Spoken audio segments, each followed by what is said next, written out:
C'est une page d'histoire qui s'ouvre dès les premiers pas des visiteurs dans ce musée unique en Haute-Saône. Ici sont racontés les différents conflits depuis la guerre de 1870 à nos jours. On peut voir une multitude de drapeaux. Ces drapeaux sont des drapeaux d'associations qui ont fermé, associations patriotiques. Nous sommes les gardiens, les garants de ces drapeaux. Nous continuons à les faire vivre. Ici, nous commençons en 1870, 1914-1918, puis 1939-1945, parce que ce sont trois guerres qui sont vraiment intimement liées. Ce sont vraiment des guerres qui ont lieu l'une à la suite de l'autre et qui ont entraîné l'une a entraîné l'autre. Ce sont des patrimoines familiaux qui sont exposés pour que perdure la mémoire de ces époques avec des histoires propres à chaque objet. Voilà, c'est cette fameuse boîte de tabac où on peut voir qu'une balle est dedans. En fait, il s'agissait d'un soldat en 1914 qui gardait son tabac pour son père. C'était un non-fumeur et il gardait ça sur lui. Et un jour, lors d'un assaut, il a pris une balle et cette boîte de tabac lui a sauvé la vie. La visite se poursuit avec l'une des périodes les plus sombres de l'histoire.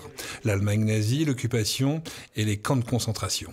Ce sont des bottines qui servaient aux armées allemandes, qui étaient faits à partir de cheveux humains qui étaient récupérés dans les camps de concentration, dans les camps de prisonniers.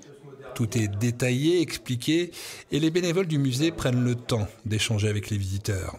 Dans cette autre pièce est évoquée la résistance en Haute-Saône. On a eu, par exemple, ici, à Mercier, le déraillement du train le 20 juin 1944. Là, ici, on a eu aussi le plan vert qui est aussi de Mercier. Là, ici, nous avons des camps dans le bois où ils vécurent, les maquisards, pour préparer leur attaque à divers endroits. L'armée se raconte à travers son histoire et à travers les corps qui la composent, comme avec la base aérienne 116, le symbole de Luxeuil. Donc là, vous pouvez observer tous les fanions de l'escadron de chasse 1-4 Dauphiné. Hein. Donc cet escadron, en 2011, a été dissous, malheureusement. Et donc ils nous ont prêté plutôt leur collection pour que les anciens puissent venir au musée découvrir l'histoire de cet escadron-là.